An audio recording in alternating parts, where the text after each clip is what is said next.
It's time for the 420 Radio News, covering the latest headlines in consumer cannabis, medical marijuana, and industrial hemp.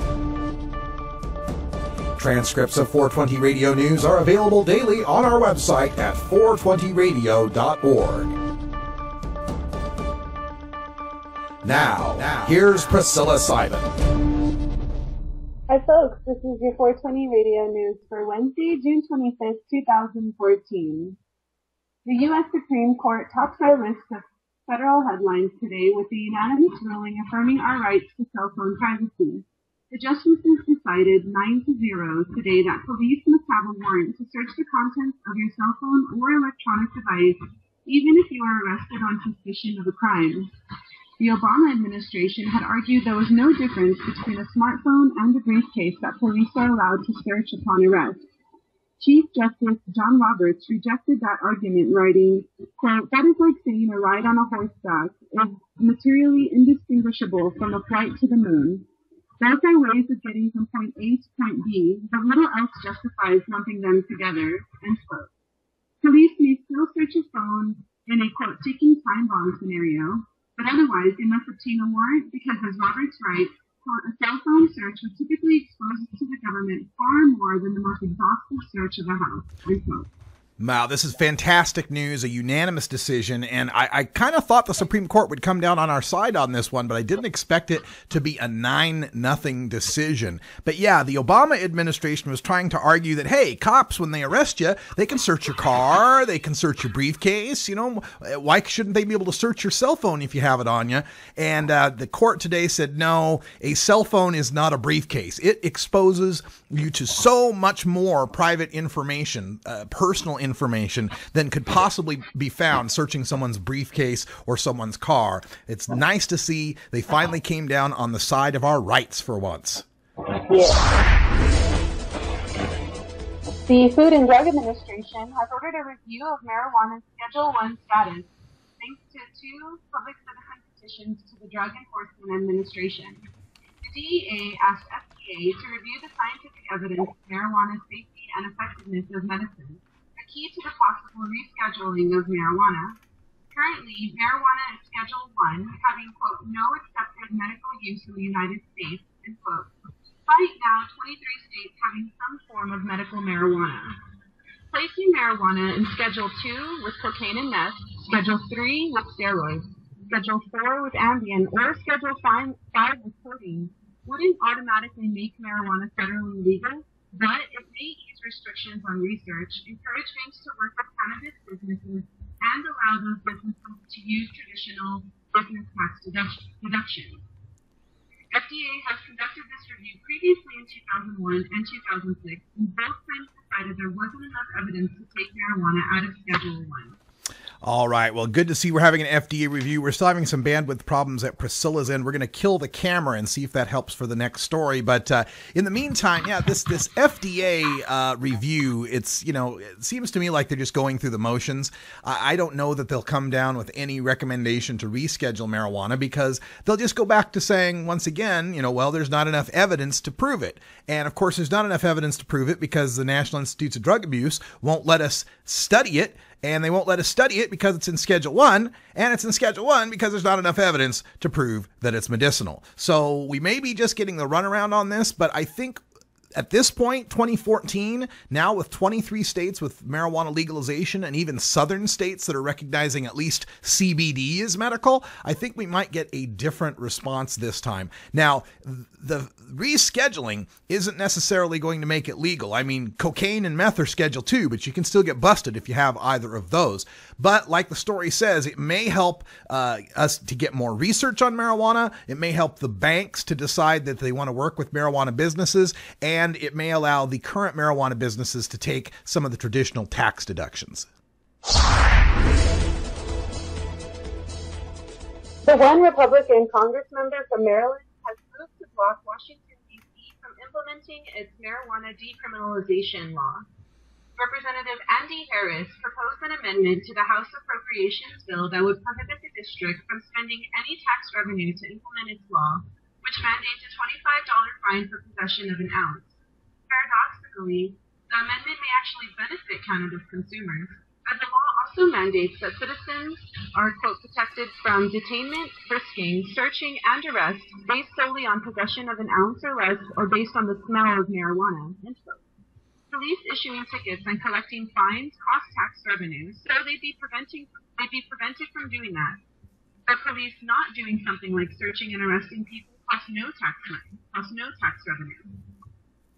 The amendment faces an uphill battle to pass the House and Senate and get the president's signature. But imagine it did, and police in Washington, D.C. could do nothing about you smelling like weed with an ounce in your pocket, so long as you're not on federal property. Yeah, that's interesting. Priscilla, we're just having too much problems with the audio today. We're going to try and fix that for tomorrow's show, maybe get some wiring going or a new headset or something. But I'm going to continue and just read the news stories myself so that the folks can actually hear them. It's just really dropping out, and I apologize to have to do this. But we're going to take this into 420 Radio News. I'll just continue with the stories myself, and we can talk about these. This is really good news. About this. I mean, this is kind of an interesting situation. We don't want to see this representative from Maryland successfully block DC's decriminalization. But if he does, it's an interesting situation because the decriminalization will have already gone into effect. This is an amendment to an appropriations bill that may not get signed. If it ever gets signed, it may not get signed for months. So we'll have a series of months where the police in DC are trained not to arrest people, not to harass them based on the smell of weed, and if they do catch them with weed, issue them a $25 ticket. And then a few months later, if this thing goes into effect, they won't be able to spend any money issuing $25 tickets and collecting that money.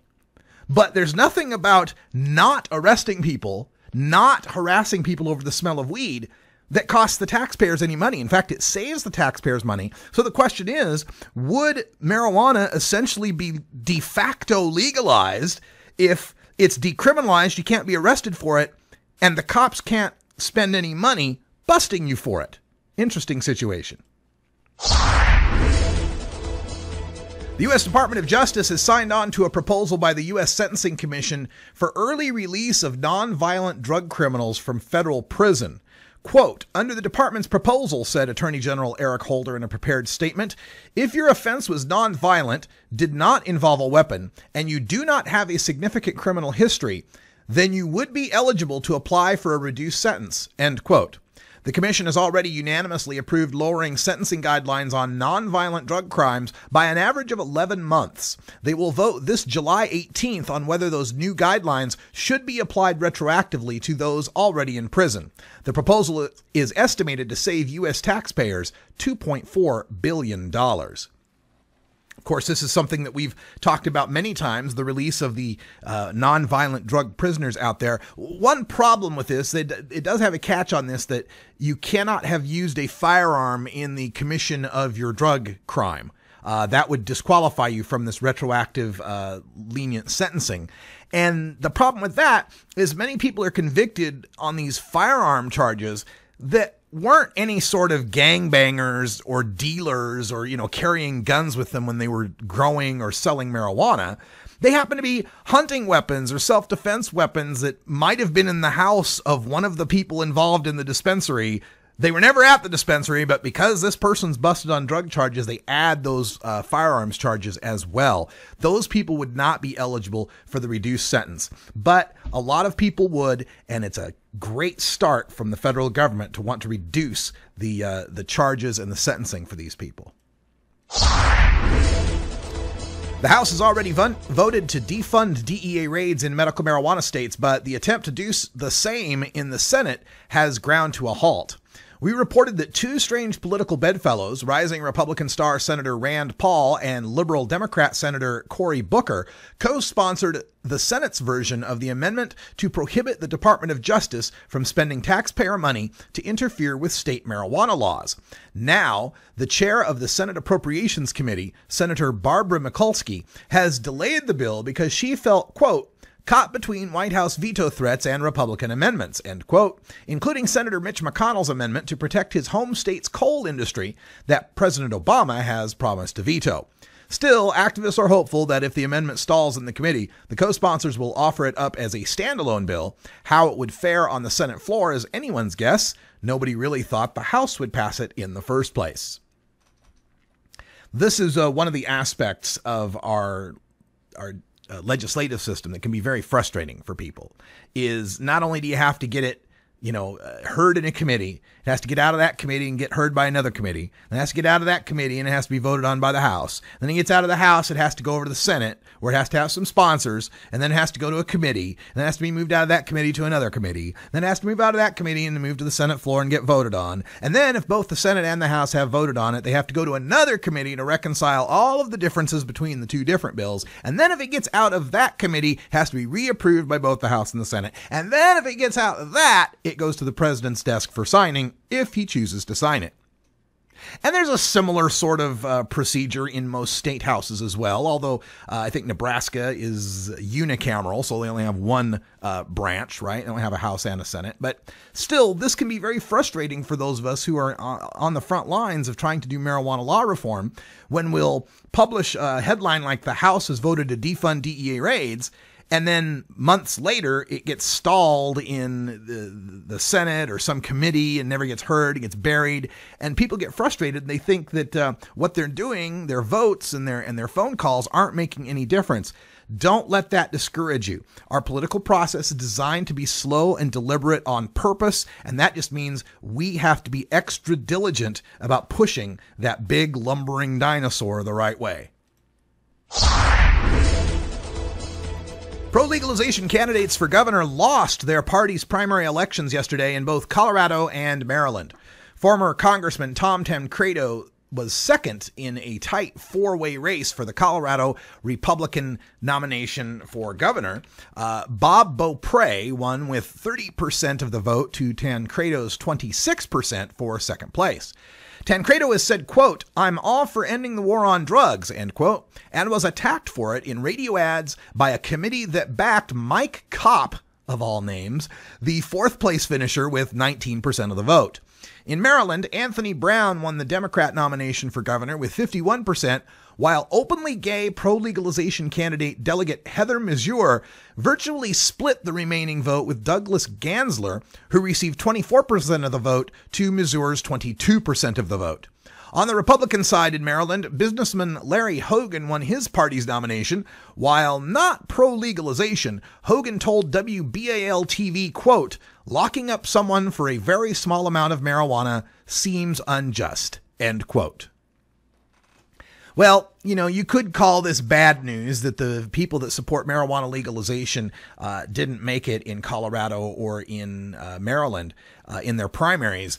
I see this as good news. I see the silver lining here, that in the Republican Party in Colorado, not just pro-marijuana legalization, but pro-all drug legalization and all prohibition, a guy like Tom Tancredo can finish second in the GOP primary, a very respectable second with 26% of the vote. The guy who won got 30%, so it was very, very close. And in Maryland, you have Heather Mazur virtually finished second. It was a close third, and then on the Republican side, the most friendly candidate won. It's amazing. We're not going to win them all, but the fact that we're even considered to be serious contenders in the game represents a huge shift in political thinking in this country. All right, we're going to take our break. It's 20 after. It's 4:20 in Denver. Sorry, Priscilla, that we